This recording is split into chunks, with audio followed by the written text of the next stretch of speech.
Dulu aku Ilon dari angkatan 21. Di sini mau menyampaikan mau sharing lah, sharing tentang hematoimun, soal hematoimun.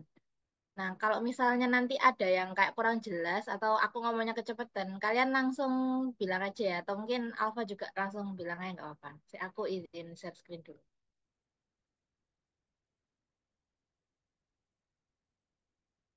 Ya, ini udah terlihat belum share screenku? Sudah Mbak, aman-aman.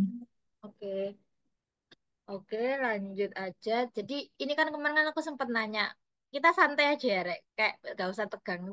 Kan kemarin aku sempat nanya ke Alfa kan, kalau yang datang itu angkatan berapa. Jadi kemungkinan kan angkatan 22 sama 23 kan. Jadi kan harusnya udah lewat faal.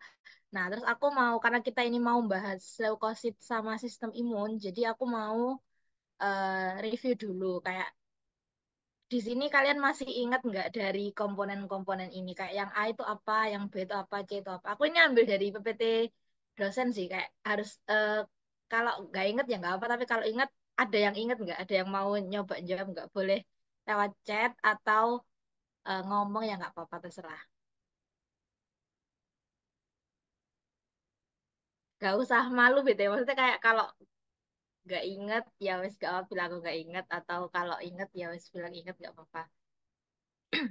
Ya, kita awali ya, biar teman-teman juga terpancing. Ini Boleh, boleh. oke, yang A, yang kuning-kuning aku dari yang sebelah kiri dulu ya. Yang 55% itu kan Eh, kita tahu kalau darah itu komponen paling banyak itu plasma. Nah, hmm, terus kemudian kita kan di bawah plasma tuh ada lagi yang ukuran 45 derajat itu untuk yang C, jawabannya sel darah merah atau eritrosit. Nah, hmm, sedangkan yang B atau yang kurang dari 1% itu komponen darah sedikit yang ada di dalamnya itu ada sel darah putih atau trombosit. hmm. Iya nggak sih? Iya sih, semoga benar. Gak apa, santai. Yang lain ada yang mau nambahin atau lupa? Ya wes lah ya. Nggak tahu aku kalian lupa atau kalian malu ya wes. Kita positive thinking mungkin kalian memang anaknya pemalu semua. Ya ini seperti yang sudah diawalin sama Alfa tadi itu yang kalau komponen darah itu ya kalau misalnya kita sentrifugasi biar bisa terpisah gitu antara berdasarkan berat jenisnya itu kan yang paling banyak itu kan plasma. Terus paling benar paling banyak itu plasma. Terus yang kedua terbanyak itu eritrosit atau red blood cell atau sel darah merah. Terus yang paling sedikit itu ada white blood cell sama platelet. Plateletnya atau trombosit ya sama aja. Nah, plasma ini dibagi lagi. Plasma itu penyusunnya paling banyak itu air. Terus ada juga golongan-golongan protein kayak albumin, globulin, fibrinogen, kayak gitu. Nah, kalau red blood cell, ya wes itu red blood cell ya, eritrosit itu. Kalau white blood cell sama platelet itu ya yang red blood cell kan nama lainnya leukosit. Ini yang nanti kita bahas. Terus sama platelet. Leukosit itu nanti bisa kita bagi lagi. Ini ada sebenarnya pembagiannya leukosit itu macam-macam ya, kayak tergantung kalian mau lihat ke textbook mana. Dia ada yang baginya berdasarkan adanya granul sama bentukan inti itu nanti ada di slide selanjutnya. Pokok intinya leukosit itu yang paling utama itu ada neutrofil, limfosit, monosit, eosinofil sama basofil.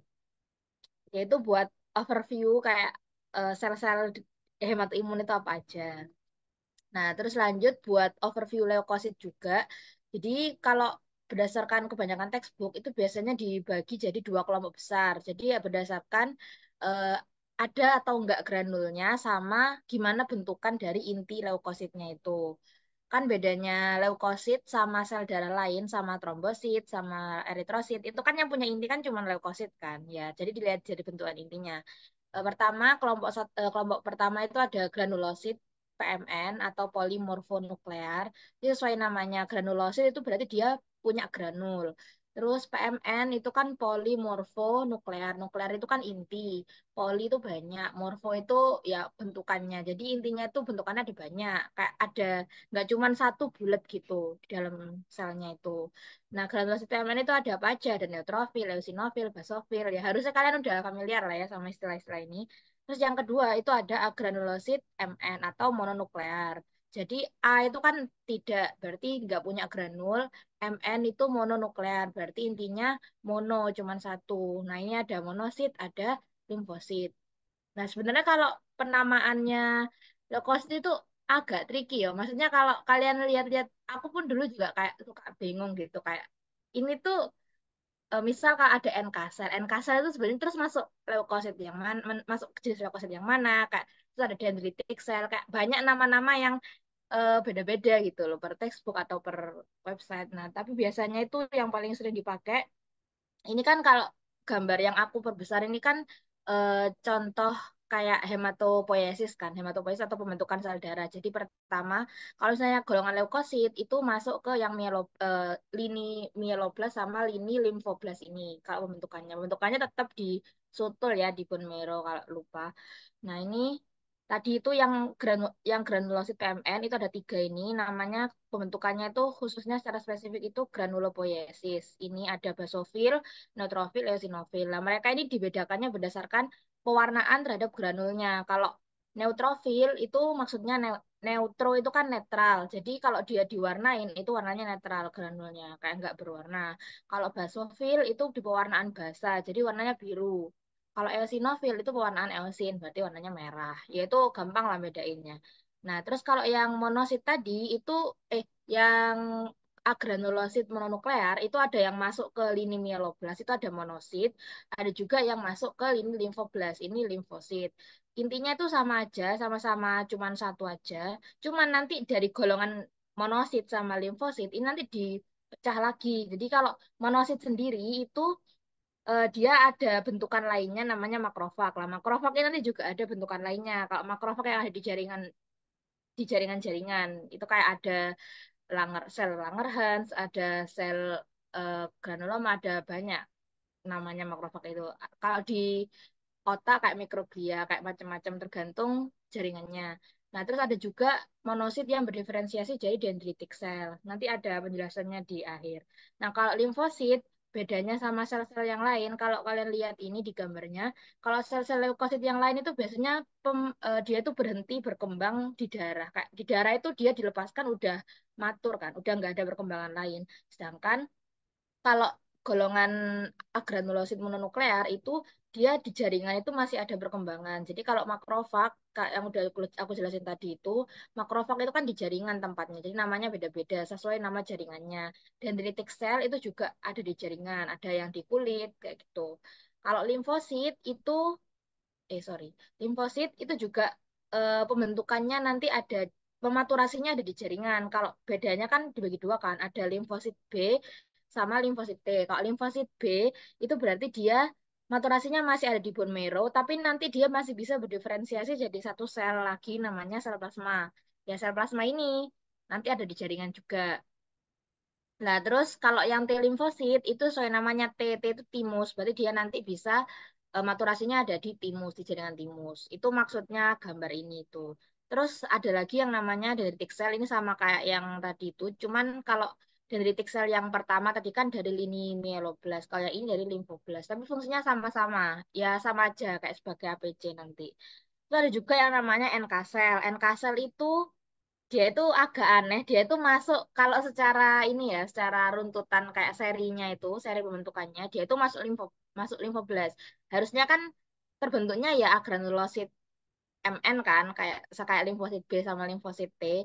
Cuman ternyata NK sel itu dia punya granul. Jadi kayak dia itu kalau secara serinya itu masuk ke golongan yang limfosit ini, cuman kalau secara penampakannya dia itu sebenarnya lebih mirip ke yang agranulosit. Makanya kalau di pembagian ini itu sebenarnya Newcastle itu nggak dimasukin, cuman ada aslinya. Tapi ya anggapannya kayak dia masuk. Kadang itu ada beberapa buku yang nyebutnya kayak eh,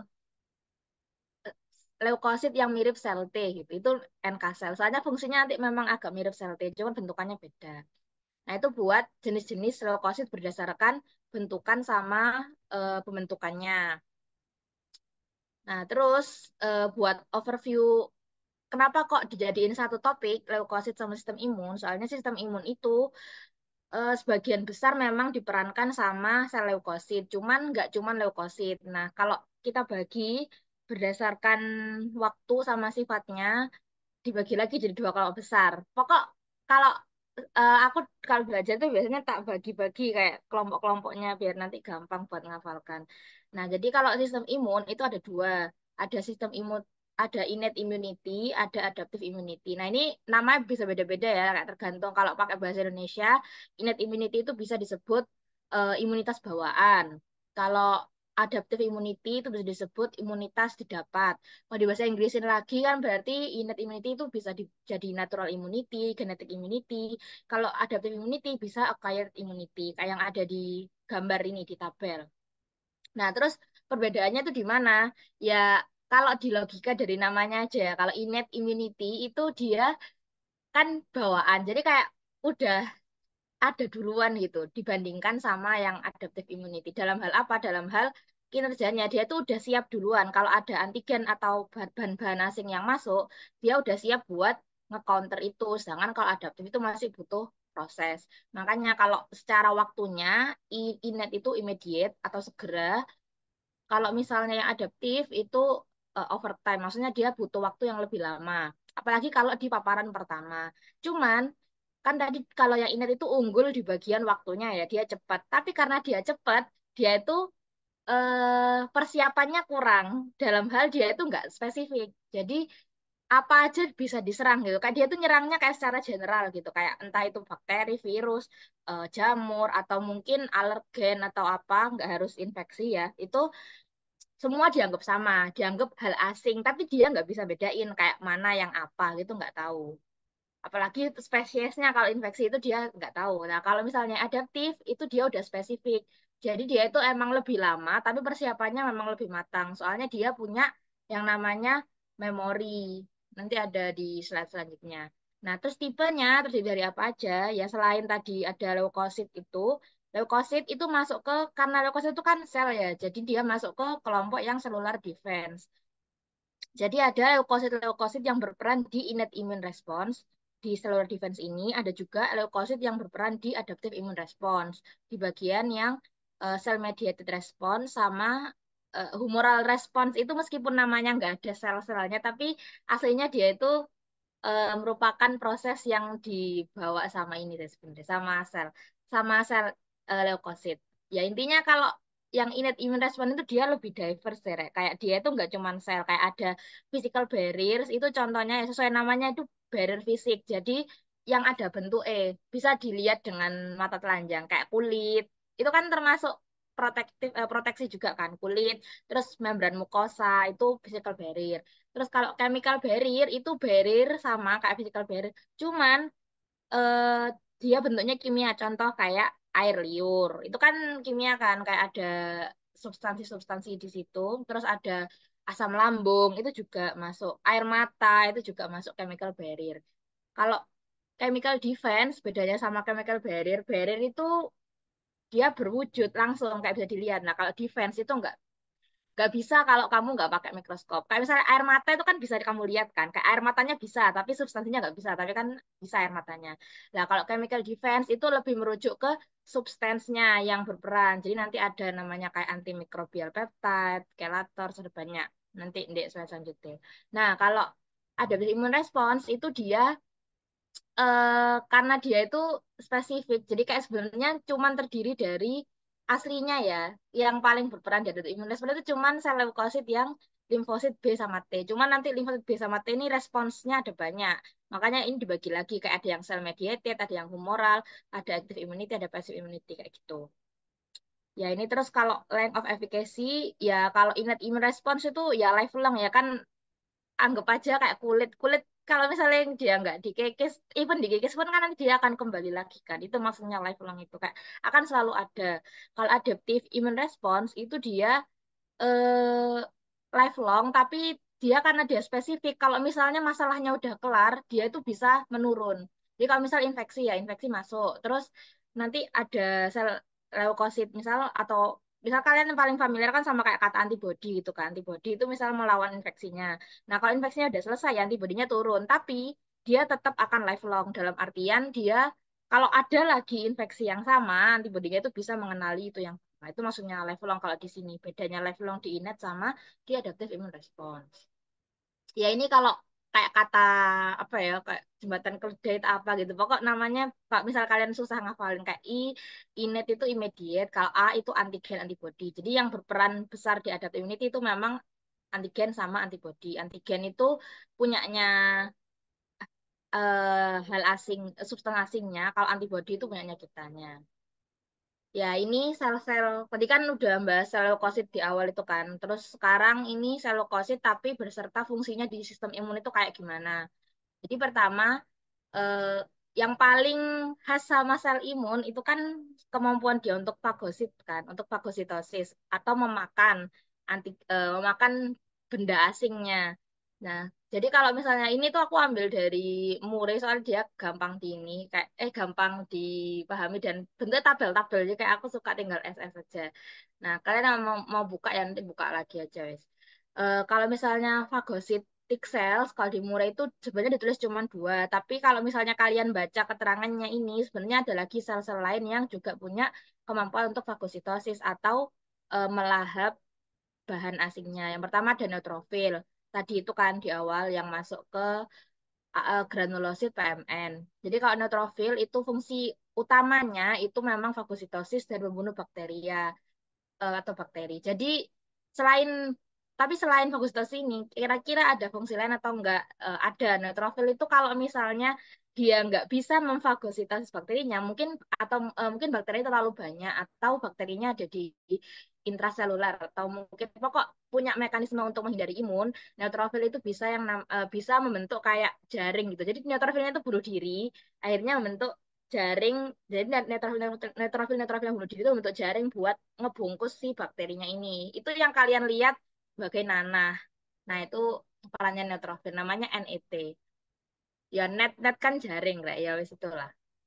Terus kalau eosinofil itu juga peran utamanya, fungsi utamanya itu juga sama-sama fagositosis, tapi eosinofil itu biasanya lebih identik sama defense terhadap parasit, terutama cacing biasanya. Kalau ada infeksi, kalau misalnya kita lihat ini ya, lihat darah perifer, terus ternyata dari semua hitung leukosit itu di differential countingnya itu ternyata eosinofil yang paling tinggi itu kemungkinan infeksinya infeksi cacing.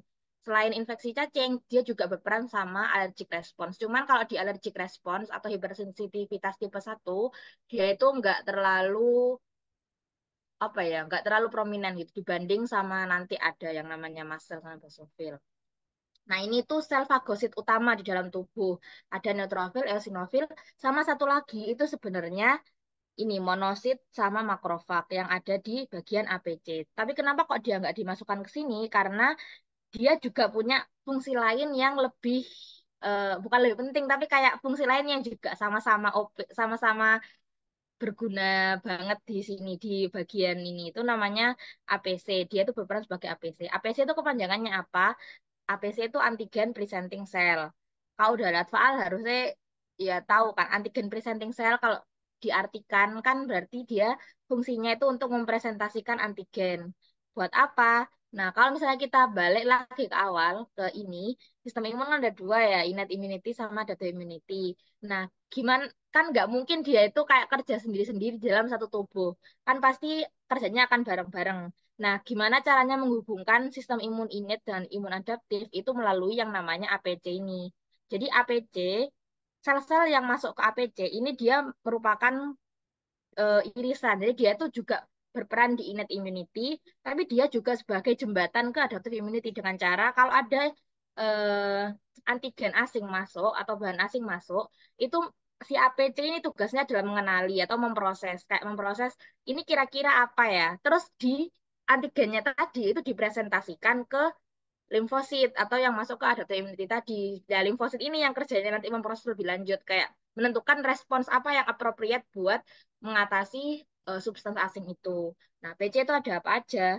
APC itu sebenarnya eh, mayoritas itu merupakan golongan makrofag atau monosit linear. Jadi masuk ke yang ini mieloblast yang seri monosit. Jadi ada dendritic cell, ada makrofag, ada monosit, ya sama aja kan itu sama Langerhans itu nama makrofag yang ada di kulit ya yang aku sempat mention tadi itu makrofag itu kan ada di jaringan jadi kayak per jaringan itu beda-beda namanya. Nah, ini pertama kalau yang monosit itu adalah prekursor dari makrofag lineage dan dendritic cell. Ya, monosit kan awalnya bentukannya monosit, terus monosit yang diferensiasi jadi makrofag atau jadi dendritik yang tadi digambar itu.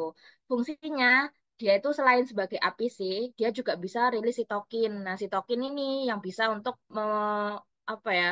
Memanggil kayak sel-sel imun lain termasuk neutrofil, termasuk eosinofil untuk ikut datang ke pusat dari lokasi dari yang masukkan benda asing itu tadi. Terus ada juga ini yang nggak aku kayak image genetic cell itu sebenarnya ya sama aja kayak genetic cell, cuman dia itu masih belum matang gitu lah. Makanya yang aku highlight itu yang ini ya, yang genetic cell. Genetic cell sebenarnya kalau misalnya kalian ditanya kayak ABC gitu biasanya yang dituju yang dimau sama soalnya atau yang kayak diincar itu ya dendritic cell. Soalnya yang paling ABC yang paling khas dan yang paling prominent, paling poten itu memang dendritic cell ini. Emang fungsi utamanya dia itu sebagai APC. Sedangkan kalau monosit, Langerhans cell, makrofag itu kan ada fungsi lainnya kayak tadi itu. Nah, Langerhans cell itu present in skin, ya sama aja. Dia itu sebenarnya makrofag yang ada di kulit gitu. Nah, ini makrofag yang tadi residence in tissue jaringan, ada yang di spleen, di limpa, ada yang di lymph node, ada yang di organ lain. Contohnya kayak di otak, di hati, di paru, alveolar makrofag, terus ada juga di kulit tadi sebagai Langerhans cell, di tulang jadi osteoklas. Nah, terus kalau berdasarkan ini dibagi lagi ya makrofag itu kalau berdasarkan eh, sifatnya, maksudnya kayak fungsinya secara garis besar itu dia dibagi ada yang makrofag yang M2 sama M1. Kalau M2 itu lebih ke arah repair. Jadi kalau setelah selesai ini, selesai serangan benda asingnya selesai, nah M2 itu yang berperan. Jadi kayak biar imunnya itu nggak kerja terus-menerus, kan lama-lama nanti tubuh kita yang akan dirusakkan kalau misalnya nggak berhenti. Nah M2 itu perannya di situ buat repair.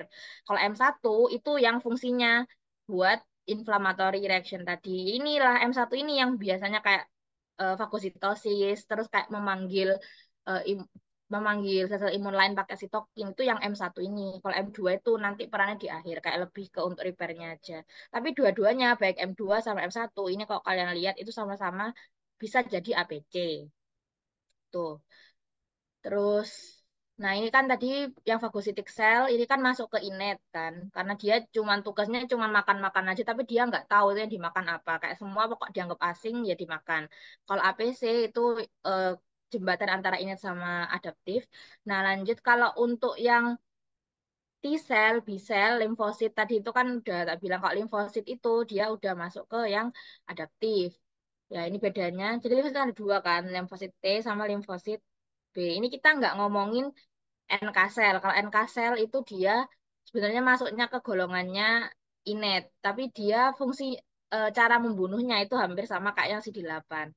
Jadi emang rada aneh. Nah, untuk yang T cell itu bedanya ya tadi kan pertama kalau T cell kan maturasinya di timus. Kalau yang B cell itu maturasinya di sumsum tulang atau di Peyer's patches.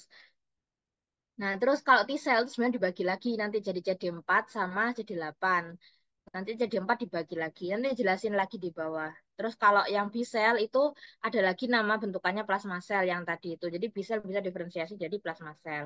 Nah, terus yang dimaksud sama other cells, jadi other cells ini sebenarnya masuk ya leukosit-leukosit tadi itu. Cuman kalau kita ngelihat skema ya, skema yang biasa di Google gitu, biasanya yang dimasukin ke golongan innate, dimasukin ke golongan adaptif itu ya kalau innate-nya ya dua ini tadi, neutrofil, eosinofil, monosit, makrofag karena mereka bisa fagositosis dan bisa kalau monosit makrofag kan juga bisa APC sama memanggil sel imun lain.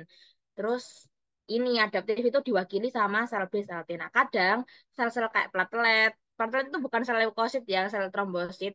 Terus basofil, mast cell itu juga berperan sebenarnya, cuman kayak untuk reaksi-reaksi tertentu. Nah, kalau basofil sama mast cell ini biasanya ya tadi itu dia itu kalau kebalikannya sama eosinofil. Kalau eosinofil tadi kan poten ke parasit ya, tapi dia juga berperan kecil di alergi lah. Kalau basofil sama mast cell itu kebalikannya, dia lebih berperan di alergi, tapi dia juga ada peran kecil di infeksi parasit lah. Kalau platelet itu fungsinya nanti dia ada yang kayak sempat aku mention tadi kayak dia itu ada yang namanya antimicrobial peptide yang di bagian innate tadi itu yang chemical defense kan ada namanya antimicrobial peptide terus ini tadi ada juga sempat kesebutkan kayak sitokin, kemokin, yaitu platelet itu sebenarnya juga bisa bantu rilis ini soluble-soluble faktor ini. Cuman dia memang nggak sepoten leukosit-leukosit lainnya, apalagi kayak monosit, makrofag yang emang fungsinya buat rilis sitokin sama fagositosis. Tapi sama-sama ini fungsinya di adaptif. Di innate, sorry. Pokok adaptif itu inget-inget aja cuman dua ini, T cell sama B cell. Itu buat overview sistem imun secara keseluruhan ya, kayak innate itu apa aja, terus adaptif itu apa aja. Nah, terus jauh ini ada yang mau ditanyakan atau ada yang mau dikonfirmasi nggak dari kalian?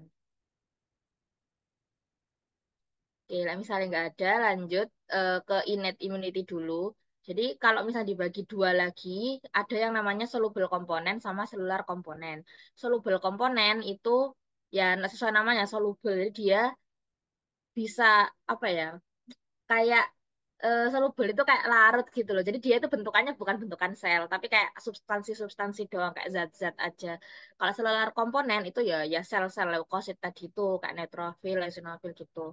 Nah, kalau soluble komponen itu ada antimikrobial, ini yang antimikrobial peptide tadi, terus ada juga enzim-enzim atau chelators, ada juga komplement. Ini biasanya yang paling penting itu yang komplement ini kalau yang paling sering dibahas di soal-soal. Kalau seluler komponen ini ya sel-sel tadi kan. Nah, ini kalau misalnya kita bagi kalau kita bagi dua kayak gini. Tapi kalau misalnya secara kayak sifatnya, kalau konstitutif itu maksudnya dia itu yang memang akan selalu ada di situ, kayak di tubuh itu memang akan selalu ada dan kayak langsung siap itu ya barrier tadi itu kan ada yang fisikal, ada yang chemical. Yang fisikal ya kulit, terus kalau yang chemical ya ini asam lambung, bile, mukus gitu. Terus body temperatur itu sebenarnya juga bisa. Terus epithelial cell response itu juga bisa. Nah, terus kalau antimikrobial peptide, enzim, metal ion scavengers, komplement ini yang aku masukin ke bagian soluble komponen tadi. Jadi yang perannya itu lebih spesifik lah kalau dibandingkan barrier, body temperatur, sama epithelial cell response. Karena dia ya ada targetnya, kayak lebih menarget gitu. Meskipun nggak masuk ke adaptif ya.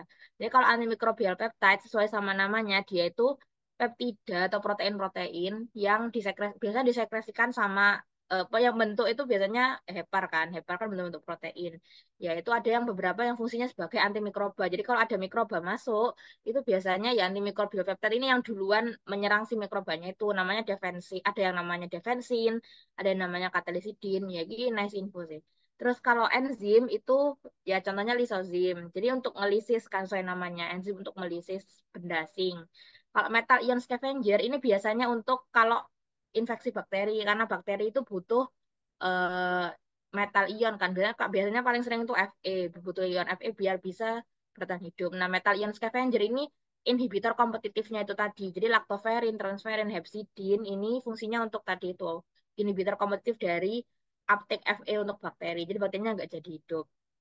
Kalau komplement ini lebih ribet lagi nanti ada di slide selanjutnya.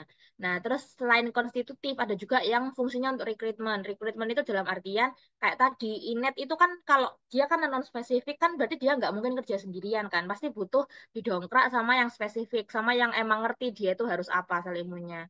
Nah, makanya perlu yang namanya rekrutmen tadi itu. Kalau misalnya yang di gambar ini itu yang masuk ke rekrutmen itu ada pertama ada komplement yang bagian C3A, C5A. C3A, C5A itu namanya, jadi kayak komplement itu terdiri dari banyak faktor, protein faktor gitu loh, Rek. Itu ada penamaannya itu memang kayak seangka, ada C1, C2, C3. Nah, ini C3 dibagi lagi, ada C3A, C3B, C3D gitu.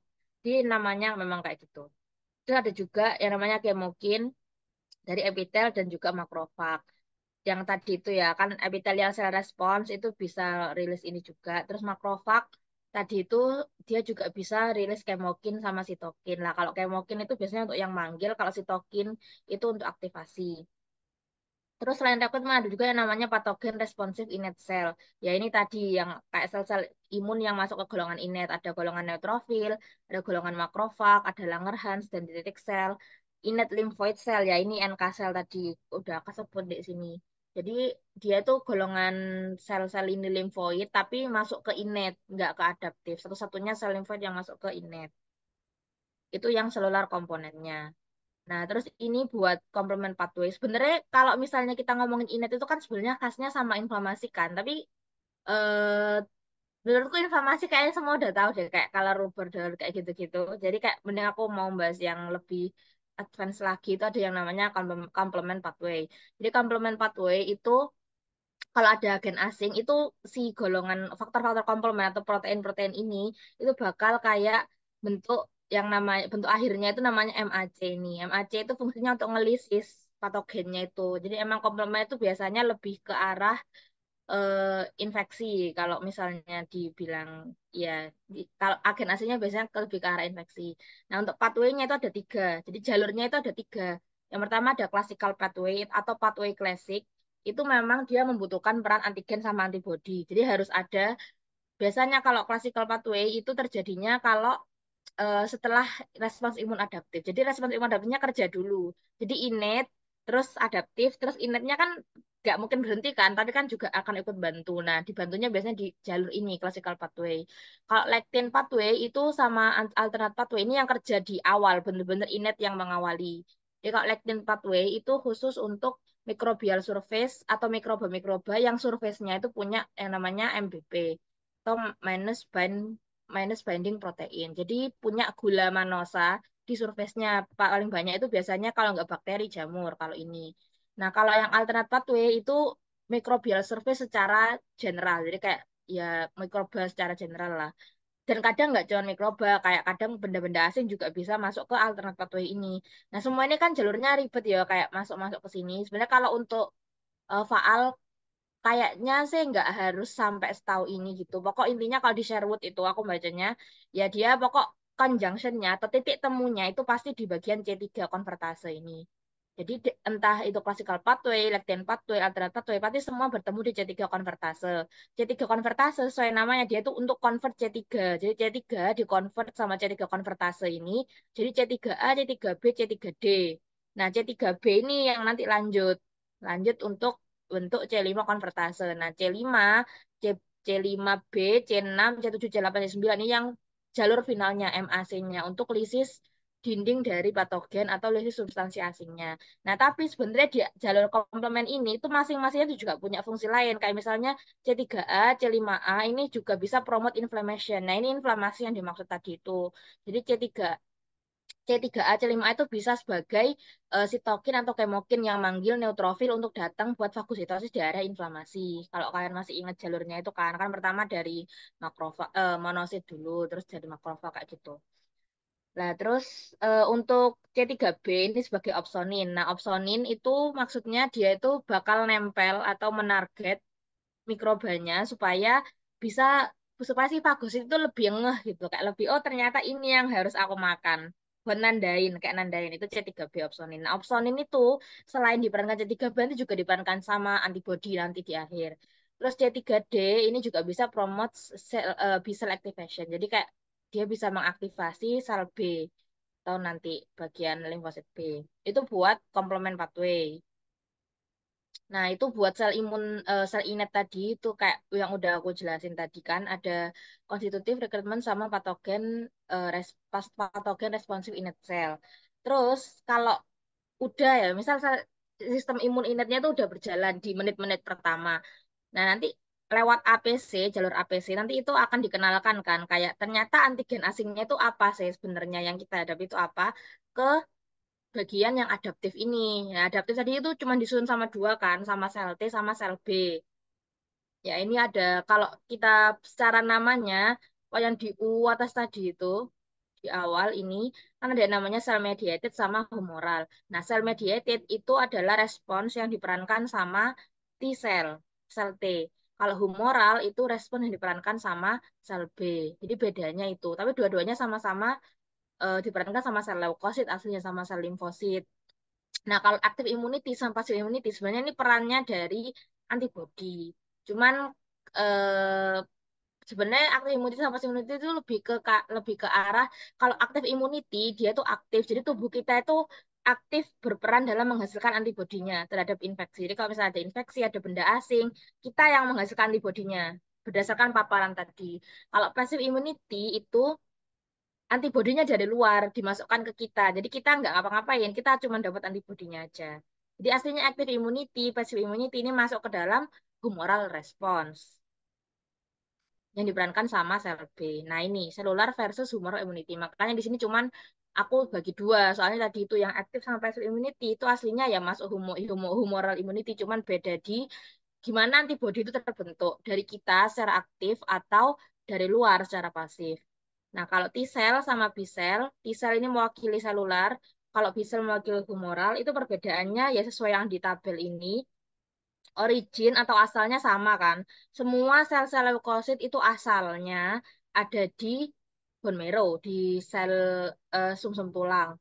Cuman untuk maturasinya, karena tadi itu dia butuh eh, apa ya, butuh belajar biar dia itu tahu kayak mana bakteri, mana alergen, mana apa itu dia butuh maturasi lebih lanjut. Jadi nggak kayak sel leukosit yang lain. Kalau T cell itu maturasinya di T, itu untuk timus, sel timus. Kalau B cell itu maturasinya bisa di sutur itu dia udah terjadi maturasi, cuman nanti dia akan lanjut ke jaringan. Contohnya bisa ke pair patches ini ada di lambung.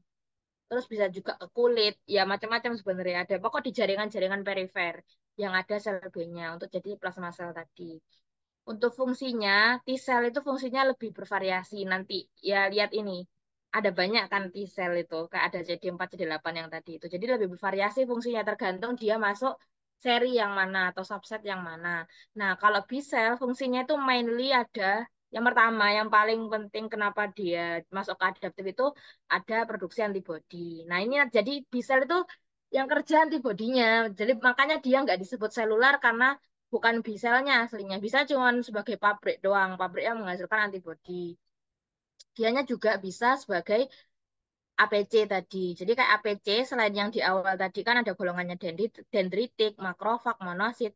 B-cell itu juga bisa berperan sebagai APC. Cuman dia memang nggak terlalu poten kalau dibandingkan sama yang di atas tadi, yang memang tulisannya APC gitu. Nanti kalau ngafalin ya hafalin yang di atas tadi itu wis cukup sih. Nah, terus kalau protective response-nya, kayak gimana sih kerjanya dari respon-respon tadi itu, respon-respon itu ngapain, fungsinya ngapain. Nah, kalau secara general, T-cell itu dia mengcover bagian untuk enhancing sama kontrol.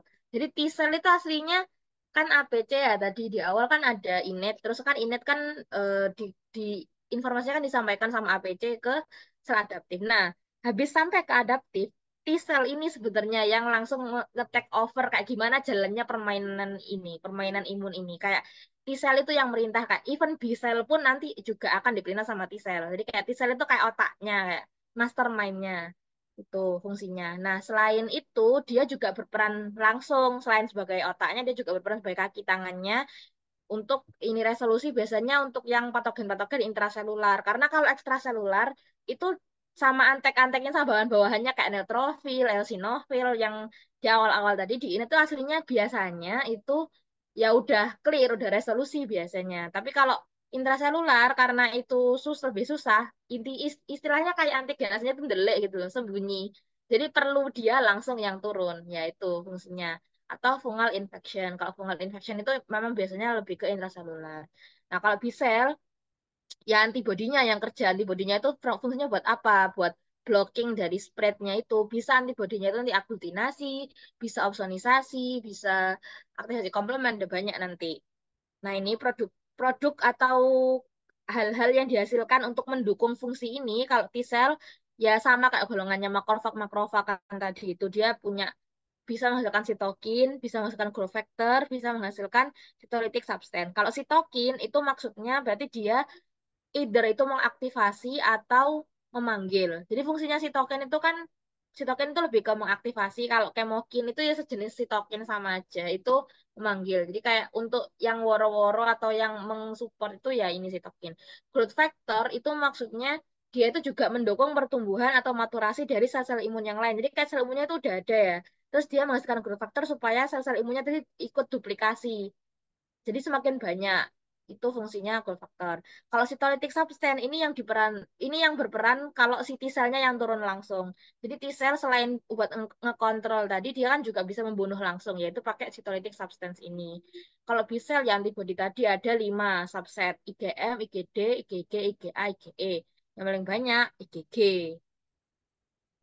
Terus kalau dibagi lagi, kalau B-sel itu pembagiannya sebenarnya kalau yang B1 marginal zone itu gak usah kalian perhatikan. Ya. Intinya itu mereka adalah B-sel gitu. Cuman bentukan khususnya itu ada dua, ada plasma sel. Itu yang jadi B-sel itu dia cuman paham mau ngapain, tapi yang untuk produksi lebih lanjut itu plasma sel. B-selnya akan diferensiasi dulu jadi plasma sel supaya dia bisa membentuk antibody ini, terminally differentiated antibody factory. Jadi aslinya yang menghasilkan itu ya plasma selnya itu, bukan B selnya sebenarnya. Kalau memory cell itu B sel yang setelah kayak tadi aku bilang ya, kalau imunitas adaptif itu long life tapi short term, short term, long term tapi dia itu maksudnya bisa berhenti gitu loh. Kalau misalnya infeksinya udah berhenti ya dia akan berhenti ya. Agenasinya udah hilang ya dia akan hilang juga. Tapi dia akan long life kayak ingatannya itu masih ada supaya kalau misalnya misal kita habis terinfeksi A, kalau kita terinfeksi lagi untuk kedua kalinya dia itu lebih cepat tanggap, lebih sat karena ada yang namanya memory cell ini. Jadi B cell sisa-sisanya B cell itu ada yang kayak memilih untuk diferensiasi jadi memory cell dibandingkan plasma cell. Plasma cell yang kerja, memori sel itu yang inget-inget doang. Jadi dia akan dorman nanti. Dia akan aktivasi lagi kalau ada paparan yang sama. Jadi buat ngekontrol yang lain. Nah, kalau T cell itu lebih ribet. Jadi T cell kalau mau lebih gampang itu dibagi dua dulu. Jadi ada yang namanya CD4, helper, CD8, sitotoksik. Itu yang dihafalin. Kayak jadi ini ada kaitannya sama protective response yang aku bilang tadi. Kalau helper itu kan pembantu. Jadi maksudnya CD4 itu sebagai supporternya. Jadi kayak support system dari imun-imun yang lain. Fungsi enhance dan control itu diperankan sama CD4, sama si helper ini yang membantu ngatur. Kalau CD8, sitotoksik, sito itu sel, toksik itu ya toksik ya membunuh ya. Jadi CD8 itu fungsinya buat ya ini tadi yang kalau dia turun langsung untuk membunuh patogennya itu ya CD8 itu yang turun. Tuh. Dan dia juga punya yang namanya memory cell. Nih. Terus ada NKT, MAL, terus ini gamma delta T ini eh T-sel aneh yang nggak bisa dimasukkan ke CD4 dan CD8 maupun memori, tapi malah masuk innate. Ya tadi itu NK sel, terus MALT itu masuknya ya di golongan ini itu maksudnya. Dia itu masuk golongan limfoid tapi nggak masuk adaptif. Jadi adaptif itu ya CD4, CD8, memori sel itu tok. Ya ini, terus kalau lebih lanjut, nah ini tadi kan buat acquired ya, tahu yang didapat. Itu ada dua kan, seluler sama humoral. Kalau dipreteli satu-satu lagi, yang seluler sendiri, yang humoral sendiri, yang seluler tadi kan ada CD4 sama CD8. Itu selain beda dari, kenapa kok dia dinamakan CD4, CD8? Itu karena selnya itu mengekspresikan eh, apa ya, pengenal yang kalau kita kelompokkan itu bisa masuk ke golongan subset CD8 sama subset CD4 gitu. Nah, tapi kalau secara fungsinya pun dia itu juga beda dalam artian mengenali yang mana. Jadi kan tadi ada yang namanya APC ya. Jadi kalau sel T, sel maupun ya sel T atau sel B, pokok adaptif itu nggak akan bisa kerja kalau nggak ada APC-nya, nggak ada informasi sebelumnya dari golongan innate ini. Kayak kita tuh lagi diserang bentukan apa, itu nggak ada informasinya. Ya mereka even punya memori sel ya nggak akan kerja karena nggak ada yang merangsang kan. Harus ada informasi dulu, harus ada informasi yang sampai baru mereka bisa memproses kayak oh ini waktu itu pernah kena ini juga kayak gitu. Itu kalau untuk adaptif. Nah, kalau si APC ini punya struktur yang namanya Mayor Histocompatibility atau yang MHC itu. Nah, jadi sebenarnya kalau untuk gampangannya, kalau semua semua sel tubuh manusia kayak mulai sel apapun wes itu sel epitel, sel apa termasuk si APC itu kan juga sel tubuh manusia ya. Itu punya yang namanya MHC1 atau Mayer Histocompatibility Compatibility 1. Mayer Histocompatibility. Jadi eh, cara mayoritasnya histo itu sel atau ya susunan sel kompatibel sama struktur apa. Jadi MHC itu fungsinya untuk tanda pengenal di sel-sel itu. Nah, MHC1 itu dipunyai sama semua seluruh sel tubuh sebagai tanda pengenal kalau itu sel tubuh kita. Jadi semua sel tubuh itu harus punya MHC1 biar dia dianggap sel tubuh dan nggak dianggap sel asing itu harus punya MHC1.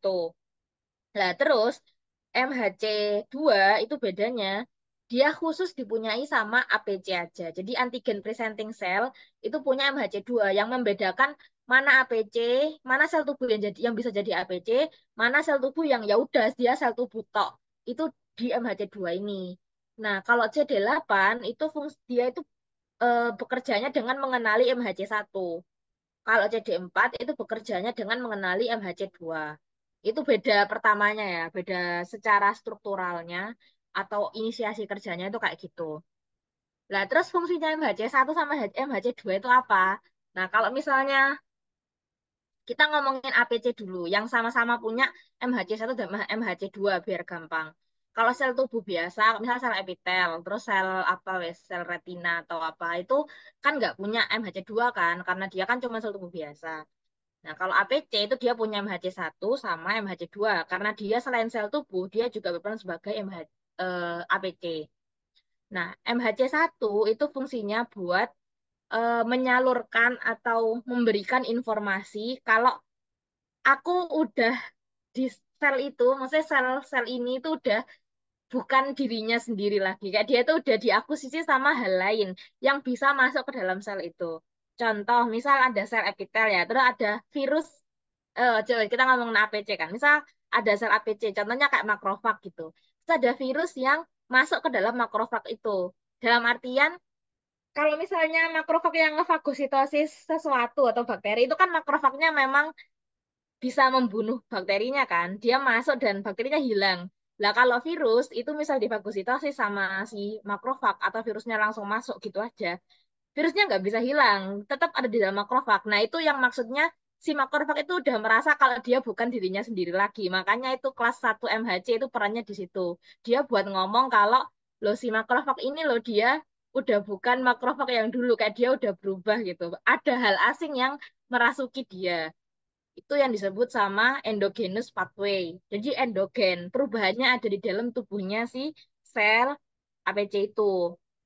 Nah, peran lain dari kelas 1 MHC, kayak yang udah aku bilang, selain dia itu ada di sel APC, dia kan juga ada di sel-sel lain. Ya, jadi sebenarnya meskipun sel-sel lain itu nanti nggak bisa menyampaikan informasinya ke adaptif, misal sel kulit ya, terus dia itu ternyata ada mutasi, akhirnya terjadi kanker.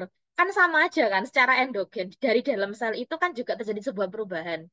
Tapi kan dia bukan APC, jadi dia nggak bisa ngomong ke sel-sel adaptif. Cuman karena itu fungsinya kenapa kok sel adaptif itu nggak cuman kenapa kok ada sel C8 supaya sel adaptif itu nggak cuman mengenali yang ada di sel APC tadi aja. Jadi kayak dia juga bisa kalau misalnya udah diinisiasi ya sama si sel APC. Untuk inisiasi awalnya memang harus pakai sel APC kayak yang ngomong pertama itu loh, kayak alarmnya itu memang harus APC. Tapi selanjutnya kalau misalnya itu kena di sel lain, misal tadi kan awalnya sel makrofagnya ya kena virus. Terus kan dia APC, ngomong kan ke sel C8 kayak oh ini loh ada sesuatu gitu yang mengubah ini. Ya terus akhirnya dibunuh kan sama sel C8. Kalau kalian ingat tadi di awal kalau CD4 itu helper, C8 itu sitotoksik. Dia yang langsung bergerak atau bekerja. Jadi misal terus CD8-nya itu membunuh si sel makrofag. CD8-nya kan akan mikir juga kan kayak ada lagi nggak ini yang MHC satunya itu sama kayak yang di makrofag tadi. Ya dia akan jalan nyari yang MHC satunya sama kayak yang berubah tadi. Jadi kayak sel epitel, sel apapun yang sama-sama terinfeksi dengan virus yang sama akan dibunuh juga sama dia. Nah itu kenapa kok kelas 1 MHC itu harus ada di seluruh tubuh ya untuk itu. Biar dengan gampang dikenali sama sel CD8 karena infeksinya ada di dalam sel, nggak ada di luar. Nah, kalau yang kelas 2 MHC itu kelas 2 MHC itu namanya exogenous pathway. Bedanya apa? Dia ada di luar. Jadi sel dia nggak sembunyi di dalam sel-sel nggak di dalam sel tubuh kita. patogennya ada di luar. Ada di luar, dimakan kan sama APC. APC kan bisa fagositosis tadi, ada makrofag, DC kan bisa fagositosis semua kan. Dimakan, diproses, ditampilkan sebagai CD4,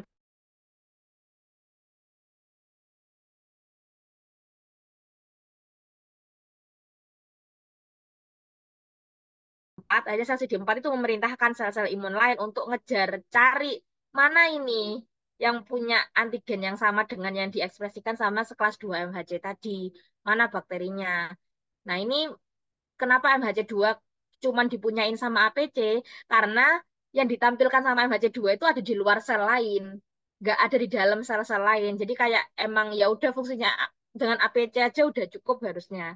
Soalnya bisa dideteksi dengan gampang kan, karena patogennya ada di sirkulasi mungkin, atau ada di liur mungkin, terserah dia replikasi di mana gitu. Kalau MHC1 karena di dalam sel, makanya semua sel itu memang harus punya MHC1 biar bisa terdeteksi sama CD8. Tuh. Ya kalau cross presentation ini gak penting, tapi aslinya itu maksudnya antigen yang diproses di kelas 1 MH, di endoplasma, retikulum endoplasma buat ditampilkan sama MHC1 itu juga bisa dialihkan ke arah yang MHC2 atau sebaliknya. Itu kalau misalnya infeksinya emang udah atau antigen asingnya udah emang separah itu sampai kayak harus butuh dua respons gitu.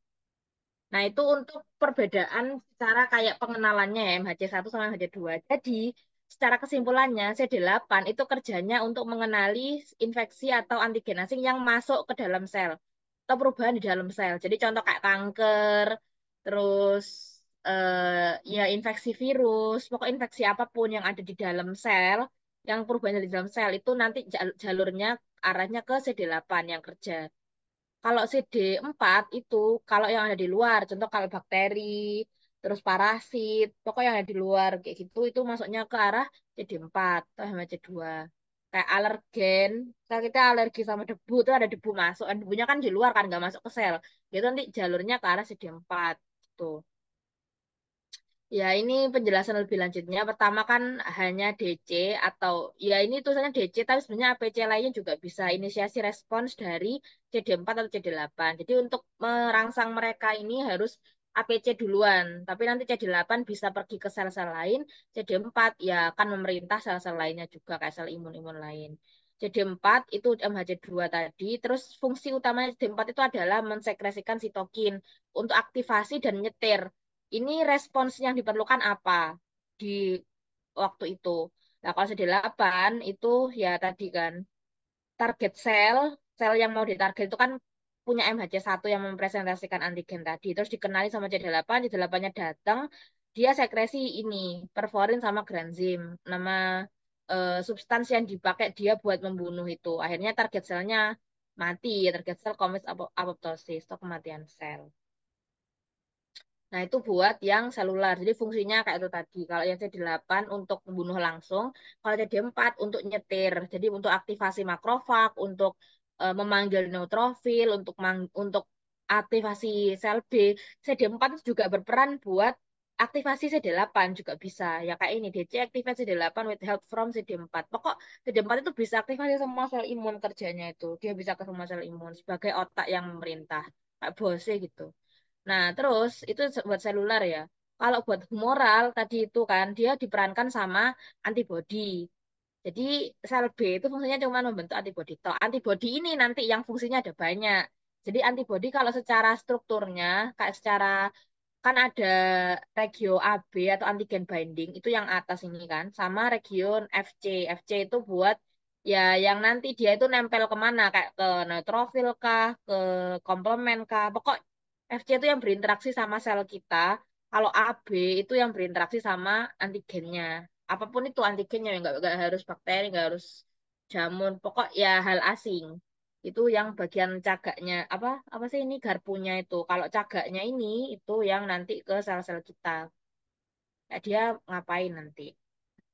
Kalau secara strukturnya ini, kayak perbedaan rantainya itu dibagi jadi 5 kan. Ada IgM, IgD, IgG, IgA, sama IgE. Nah nanti kalau berdasarkan bentukannya itu juga bisa dibagi lagi. Kalau IgM itu kan ada yang monomer, kayak ada yang satu tok, ada yang pentamerik. Ini udah gabung gitu. Terus IgA ada lagi yang IgA 1, IgA 2 ini susunan rantainya agak beda. IgG juga dibagi sampai 4. Terus ada yang namanya sekretari IgA itu ada banyak, tapi kayak fungsi secara umumnya itu aslinya sama. Nah, kalau secara umum fungsinya itu Fc reseptor yang tadi aku bilang yang bagian bawahnya ini dia kan interaksi sama sel-sel kita, sel-sel imun kita. Kalau ke makrofag dia itu akan memicu opsonisasi. Jadi si sel apa si AB-nya itu misal dia banding ke bakteri ya, dia membawa bakteri itu dibawa ke makrofag. Nah, akhirnya makrofag ketempelan sama si antibodi ini, si Fc-nya. Akhirnya dia bisa ngefagosit bakterinya. Itu yang namanya opsonisasi. Narget, nandain. Ditandai terus. Tuh. Either ke makrofag, either ke PMN, itu sama aja. Kan sama-sama fagosit kan mereka. Makrofag selain APT juga fagosit. PMN itu emang murni fagosit. Jadi dua-duanya bisa melakukan opsonisasi. Terus kalau T-cell itu eh, tergantung T-cell yang apa ya. Kalau misalnya T-cell yang CD4 itu memang untuk checkpoint regulation kayak ya buat membantu regulasi aja kayak ngecek ini udah sampai mana tahamnya kayak gitu. Kalau yang NK cell ini kan T cell sel limfoid yang mirip sama sitotoksik T cell tadi kan yang juga bantu untuk membunuh infeksi di dalam ini itu kalau kena sama yang namanya antibody ini kalau berinteraksi sama NK cell itu ya ujung-ujungnya ya sama killing. Bedanya sama opsonisasi apa? Bedanya sebenarnya sama ya, Rek. Sama-sama untuk membunuh itu. Cuman kalau makrofag sama PMN itu ya untuk yang antigen yang di ekstraseluler dengan cara dicaplok.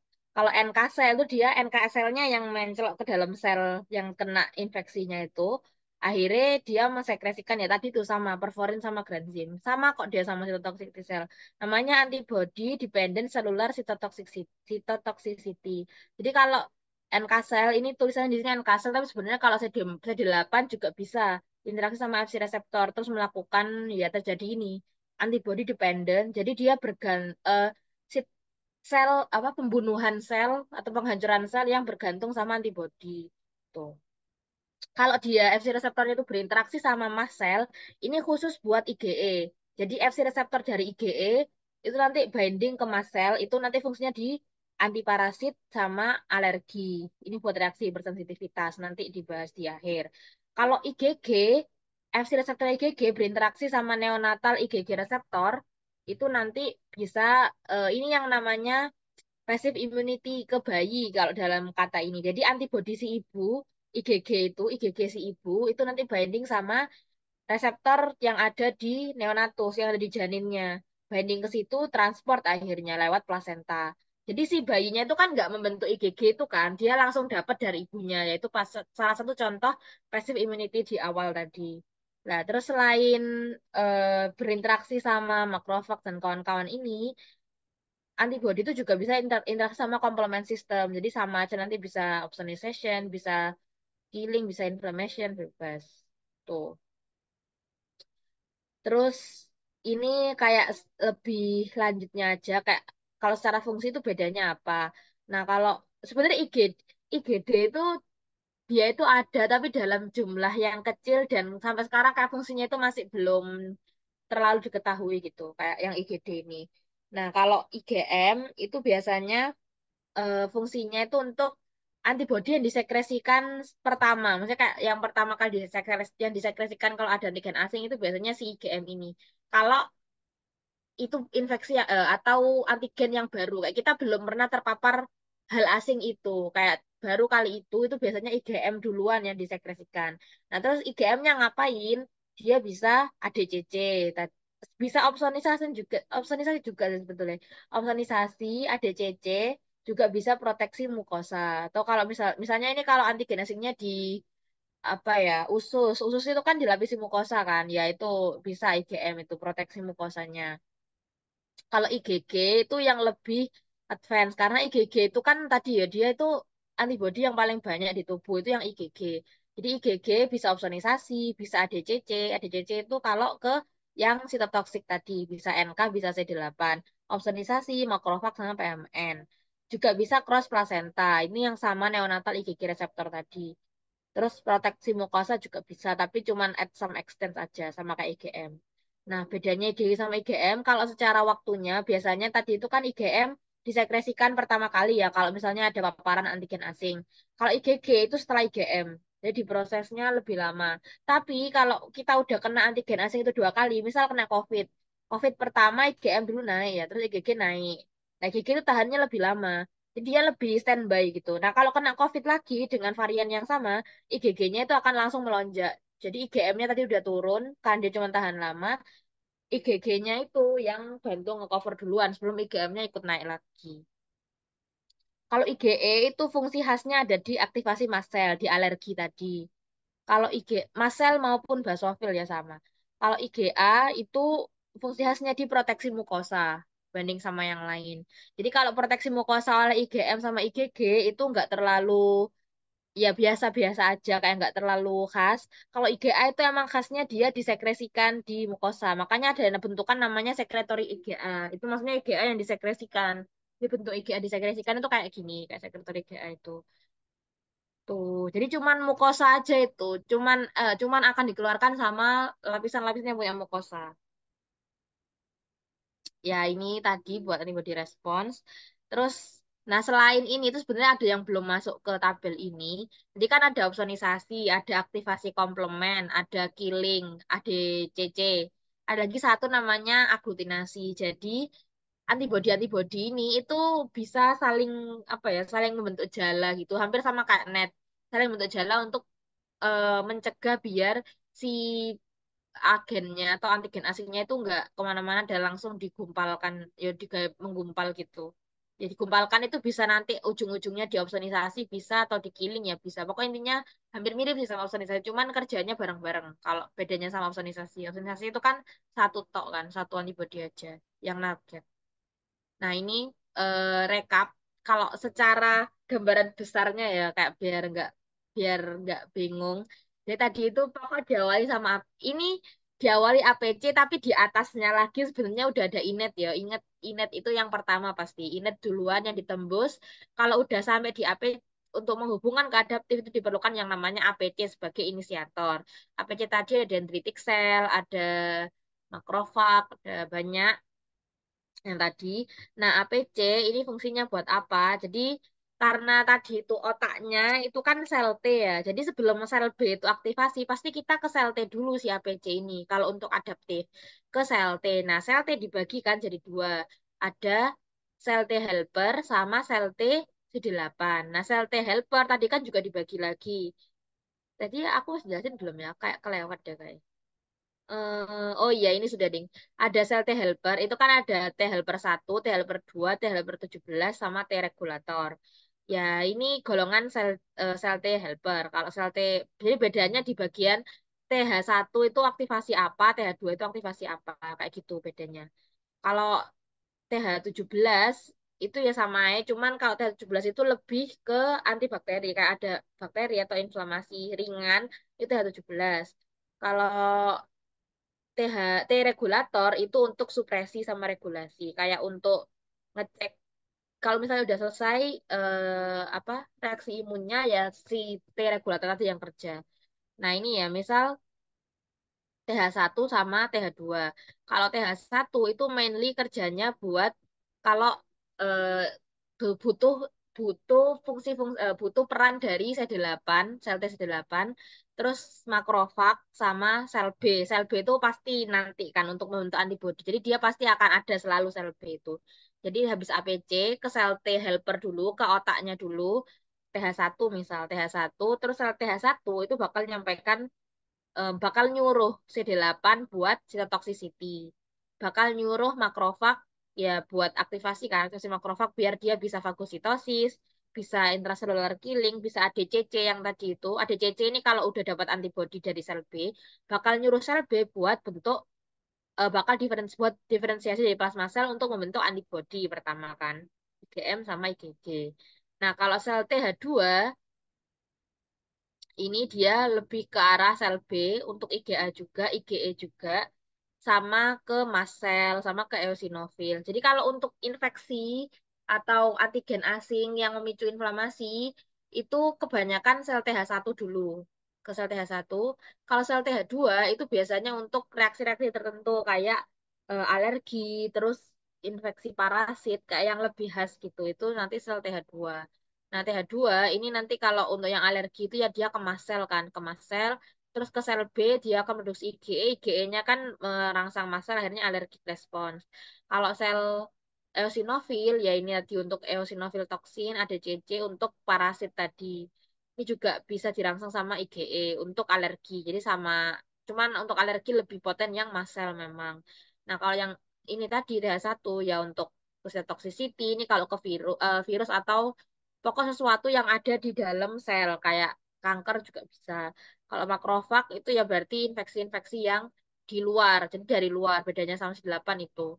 Nah, kalau misalnya ya ini ada lagi kayak keterangan, kalau misalnya infeksinya itu konstan antigen, kayak dalam artian tubuh kita tuh nggak bisa menghancurkan atau menghilangkan antigen itu kayak udah dicoba pakai beragam cara nggak bisa-bisa itu nanti bisa berubah makrofag ini bisa berubah lagi jadi epiteloid cell granuloma ini namanya hipersensitivitas tipe 4 nanti ada yaitu untuk infeksi atau untuk paparan antigen asing yang lama nggak hilang-hilang itu nanti bisa ke arah sini ini gambaran dari gimana sistem imun adaptif itu bisa bekerja bareng innate dan gimana adaptif itu bisa kerja bareng antara sel T sama sel B. Jadi diingat-ingat ya, pokok pertama itu lini pertama selalu innate, terus dari innate untuk bisa ke arah adaptif itu adalah perannya APC tadi.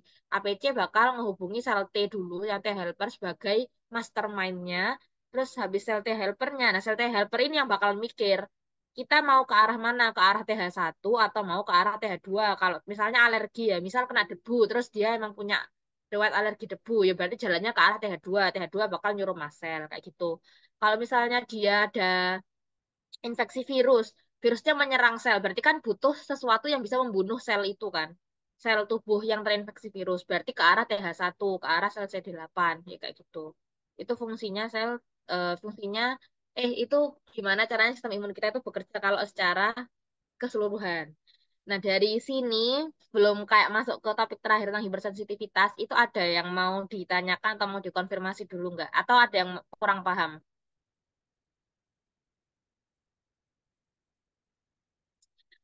Oke, kalau misalnya udah nggak ada yang mau dikonfirmasi atau ini, ya kalian bisa baca-baca lebih lanjut. Kayak sumber bacaannya itu, kalau misalnya kalian emang kayak mau fokus ke faal kayak secara garis besar ya itu, ya bisa bisa Harrison sampean, bisa Sherwood, bisa Constanzo, bisa Guyton, terserah bebas. Terus kalau misalnya kalian emang mau mendalami imunnya doang, itu aku nyaranin ada textbook namanya Abbas, Abbas Imunologi. Itu bahas perimunan wes dan itu lebih kompleks dari ini kalau emang kalian mau fokus untuk mendalami imunnya aja. Nah, terus terakhir buat materi malam ini itu ada yang namanya hypersensitivity reaction. Jadi, hypersensitivity reaction itu adalah eh, reaksi imun yang hiper, yang berlebihan maksudnya. Jadi kayak nggak semua orang itu akan mengalami ini. Kayak secara kalau normalnya itu sebenarnya ini merugikan, kayak nggak akan terjadi. Tapi kalau secara klinis, kayak secara dampaknya itu ya ada yang parah banget, ada yang ya ya udahlah kayak ya udah gitu ya ada. Kayak tergantung ininya. Nah, hypersensitivity itu sebenarnya dibagi lagi jadi 4. Ada tipe 1, tipe 2, tipe 3, tipe 4. Nah, masing-masing ini pembagiannya berdasarkan apa? Berdasarkan reaksi imun mana yang berperan, sel imun mana yang berperan. Nah, kalau tipe 1, eh, duh, sorry. Nah, kalau yang tipe 1 itu IgE mediated hypersensitivity. Jadi sesuai namanya dia itu reaksi hypersensitivity, reaksi imun yang berlebihan yang diperantarai sama IgE. IgE tadi itu kan ke arah mast cell sama basofil kan, yaitu perannya tipe 1 diperankan sama sel-sel itu. Jadi IgE ini nanti akan bound ke mast cell lewat Fc portionnya tadi kan, bound ke situ. Nah, kalau ada alergen, jadi sebenarnya kalau tipe 1 ini paling sering ya alergi itu. Makanya kan dia dicontohkannya pasti alergen. Atau ada antigen asing wes biar nggak bingung antigen asing banding ke IgE-nya tadi.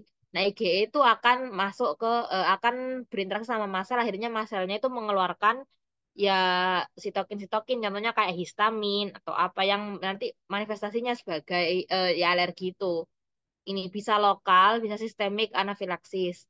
Jadi kalau sistemik itu berarti kalau emang alerginya parah, itu namanya anafilaksis. Kalau lokal itu ya wes kayak kan banyak kan manifestasi alergi itu bisa gatel, bisa sesek, bisa diare juga bisa kayak tergantung. Itu kalau cuman satu radio doang itu namanya lokal. Kalau anafilaksis itu ya sistemik, biasanya lebih dari satu. Kayak ditemukan misal sesak dengan apa, ada kriterianya.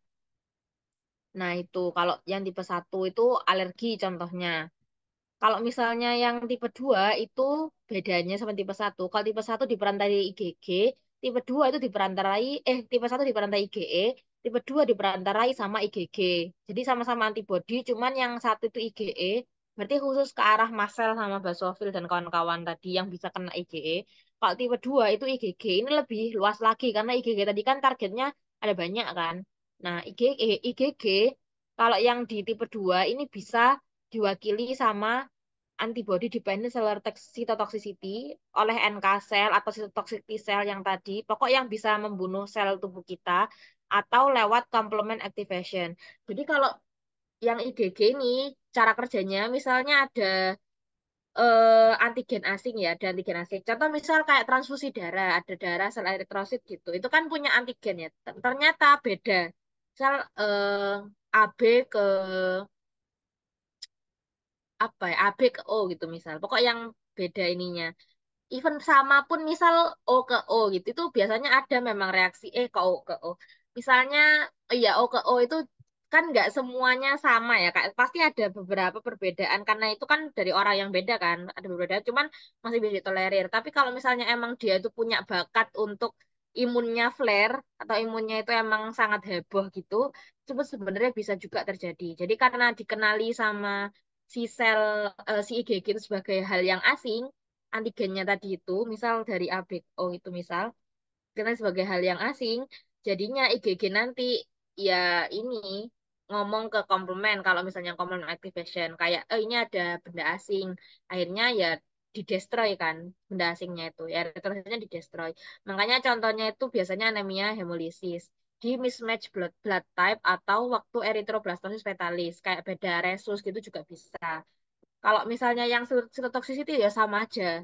Pokok sistemnya itu ada antigen asing yang dikenali sebagai dikenali IgG, tapi secara berlebihan. Kayak dia itu tiba-tiba kalau misalnya infeksi atau apa itu kan biasanya infeksi sebenarnya kan kecil kan, kayak cuman sedikit doang gitu. Tapi kalau misalnya transfusi itu kan langsung banyak gitu.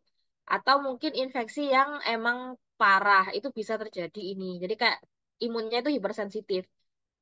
Tuh. Nah, kalau misalnya tipe 3 itu immune complex mediated. Jadi kalau yang tadi ini yang pertama itu IgE, yang kedua itu IgG, yang ketiga itu mediasi itu imun kompleks. Kayak yang aku bilang di awal tadi antibody itu kan juga bisa membentuk eh, ini kan aglutinasi kan, bisa aglutinasi. Jadi antigen antibody kompleks itu menggumpal gitu. Nah, gumpalannya ini bisa kalau terlalu banyak itu bisa terdeposisi ke jaringan.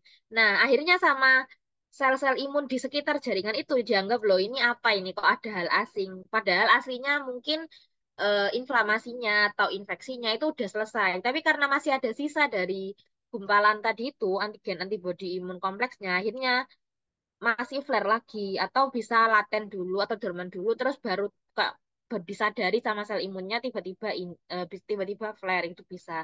Contohnya kayak glomerulonefritis, rheumatoid arthritis, SLE itu kan karena memang ada itu kan penyakit-penyakit kalau yang glomerulonefritis itu contohnya kalau misalnya ada infeksi contoh ada infeksi bakteri ya di faring.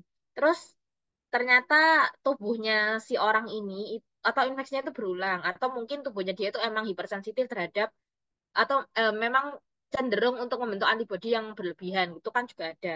Nah, akhirnya karena berlebih, misal infeksinya udah selesai nih, tapi masih ada antigen sama antibodi yang terlanjur aglutinasi, terlanjur membentuk imun kompleks. Nah, imun kompleksnya itu terdeposisi, misal terbawa di darah ya, di darah jalanlah dia ke ginjal.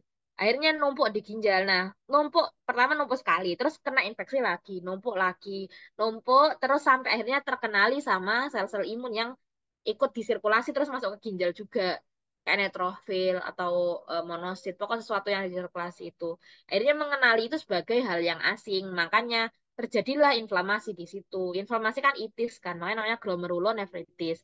Karena ada imun kompleks yang terdeposisi di situ. Padahal infeksinya kan udah selesai, dan infeksinya di tenggorokan, nggak di ginjal kan. Tapi karena imun kompleksnya terbawa sampai situ, ya akhirnya anunya di situ. Tapi emang tipe 3 tipe 4 ini waktunya butuh lebih lama karena ya itu tadi kayak emang prosesnya lama. Kalau tipe 1 ini paling cepat, tipe 2 itu ya lumayan kayak tengah-tengah gitu. Tipe 3 tipe 4 itu yang lama. Tipe 4 ini yang paling lama, nama lainnya delayed hypersensitivity. Dia dimediasinya sama sel T. Jadi untuk sel T itu bisa kan sel tadi kan bisa yang T helper kan bisa aktivasi makrofag, bisa aktivasi sel sitotoksik, tergantung kan yang mana. Ya TH1 di sini dia tuh dimediasi sama TH1. Jadi karena sel mediated yang delay hypersensitivity itu biasanya karena antigen hampir sama kayak yang tipe 3, cuman kalau tipe 3 itu antigen antibodinya terlalu berlebihan sampai terdeposisi. Nah, kalau tipe 4 itu antigennya nggak bisa dihapuskan. Jadi antigennya itu udah diserang sama imun-imunnya, tapi tetap di situ terus kayak nggak bisa gitu. Nah akhirnya terjadilah ini yang TH1 itu terlalu banyak mengaktifasi makrofag sama sitotoksik T sel sampai akhirnya terakumulasi. Nah makrofagnya terakumulasi di situ, ya wes dia akan ya kalau misalnya ada akumulasi sel imun di jaringan-jaringan kan pasti ada, kalau secara histopatologi, kalau kita lihat secara histologi kan pasti akan berbeda kan. Ya itu maksudnya. Jadi kayak contohnya itu ada di tuberculin reaction, terus kontak dermatitis, autoimmune disease itu juga bisa. Jadi kayak imunnya terlalu berlebihan gitu. Terus multiple sclerosis, rheumatoid arthritis. Kalau yang gampang dijelasin itu contohnya kalau tuberculin reaction. Jadi misal ada tuberculin reaction itu kan maksudnya kita injeksi tuberkulin. Tuberkulin itu nama tes untuk deteksi kira-kira ada infeksi TB nggak ke dia. Jadi disuntikkan antigen TB. Nah, kalau antigennya TB-nya itu entah si anak ini atau si orang ini tuh punya bakat untuk hipersensitivitas atau mungkin antigennya itu terlalu dalam masuknya. Harusnya cuma di intradermal tapi masuknya terlalu dalam. Sampai terkenali sama imun terus nggak bisa hilang. Akhirnya si kan kalau TB itu kan terkenalnya kronis ya. Jadi kan karena nggak bisa hilang ya si sel T ini terus-terusan mengaktifasi makrofag akhirnya terbentuk ya biasanya namanya granuloma sih kayak di area yang ada itu berkulitnya itu. Nah, itu yang tipe 4. Tapi ini emang yang paling lama. Jadi kalau akan bahaya kalau misalnya letaknya misal di paru atau mungkin di otak kayak gitu. Itu akan lebih bahaya. Karena ada sel asing ya. Sel imun kan kalau masuk ke daerah-daerah itu kan dianggap sel asing juga kalau imunnya terlalu banyak. Ya kayak gitu. Nah, terus ini di slide sampingnya itu kayak penjelasan lebih lanjut tentang alergi reaction atau hypersensitivity tipe 1. Jadi pertama, kalau misalnya ada exposure terhadap antigen ya, itu kita itu sebenarnya nggak langsung yang alergi karena antigennya ada antigen yang masuk, itu kan dia akan dikenali dulu sama APC. Terus APC-nya kan untuk ke arah kan dia itu kan di IgE kan. Jadi untuk produksi IgE kan harus ke TH2 dulu. APC mengenali antigen tadi, misal debu atau makanan. Terus ke TH2, TH2 kan baru menyuruh si B sel B untuk menjadi sel plasma kan tadi. Terus bentuk yang namanya IgE ini.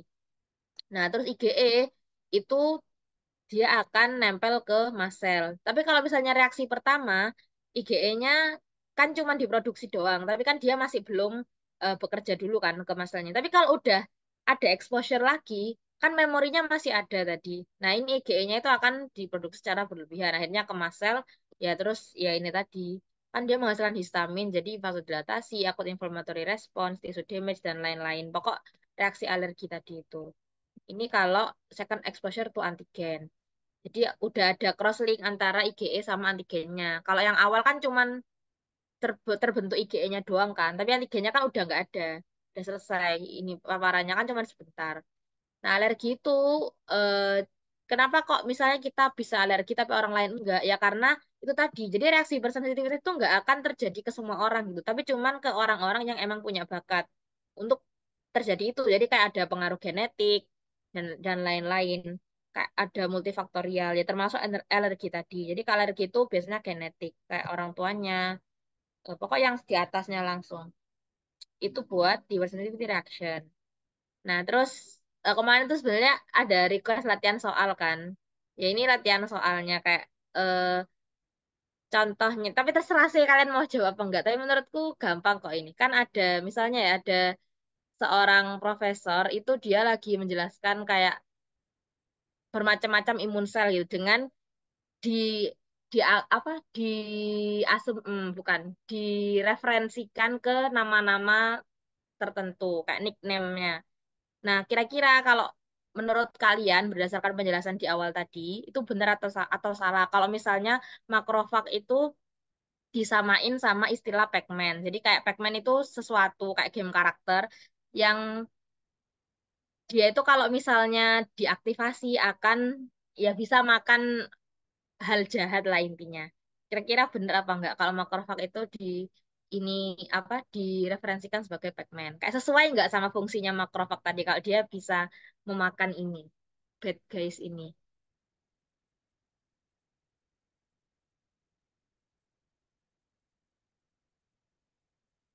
Ya wes lah mungkin kalian ngantuk atau gimana. Tapi kalau misalnya langsung aku bahas, kalau misalnya makrofag direferensikan sebagai Pac-Man itu ya sesuai soalnya tadi kan di awal fungsinya makrofag itu selain sebagai APC dia kan juga bisa sebagai ini tadi mana tadi ya pokoknya dia sebagai fagositosis jadi dia memang bisa memakan kayak agen-agen ekstraseluler kayak misalnya bakteri atau lain-lainnya itu fungsinya makrofag jadi kalau pernyataan yang pertama itu benar kalau makrofag direferensikan sebagai pigmen terus yang pernyataan kedua kalau dendritic cell itu kan APC kalau misalnya diasumsikan sebagai billboard display ini juga pernyataannya benar soalnya APC itu fungsinya kan sebagai untuk mempresentasikan antigen. Jadi kayak billboard gitu loh. Dia itu untuk memberitahu kayak ini loh lagi ada serangan dari si A atau si B. Nah, nanti diproses sama yang adaptive immune response.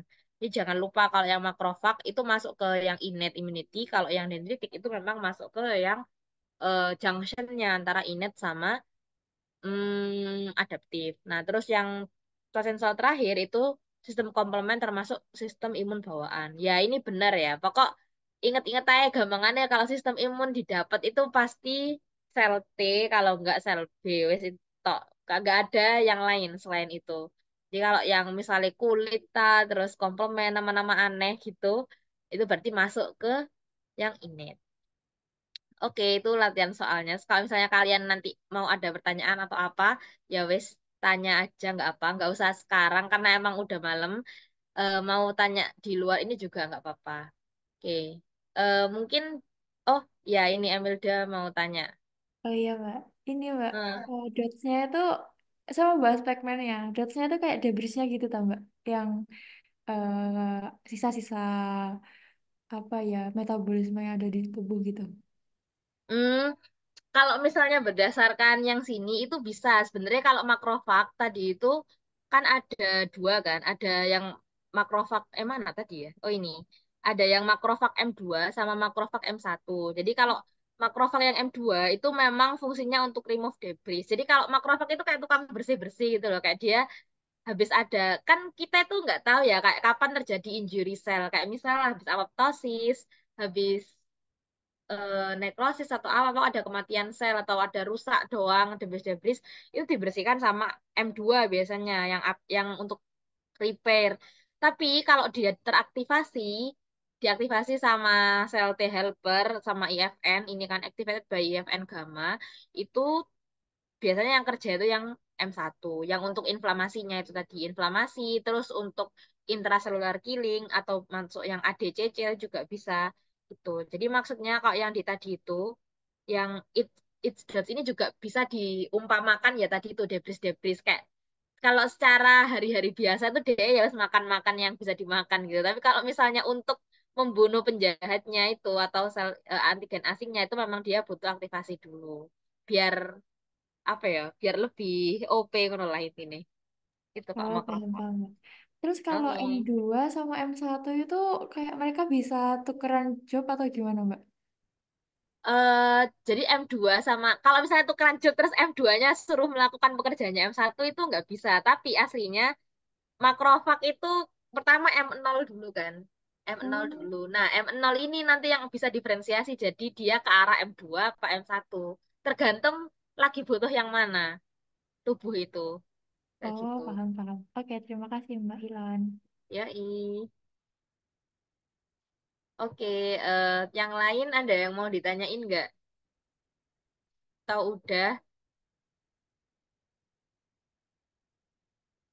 Oke, mungkin sudah lelah. Ya gak apa sih. Aku dulu juga, aku itu sebenarnya nggak terlalu suka Pak, sama materi imun ini. Tapi ya udahlah ya. Oke, aku tak izin stop share. Nanti ya sama makasih banyak teman-teman udah datang dan udah mendengarkan. Semoga bermanfaat. Nanti kalau misalnya kalian membaca sesuatu yang berbeda atau mau tanya lebih lanjut, ya feel free aja buat menghubungi aku di line atau WA terserah wis. Aku kembalikan ke Alfa ya. Makasih.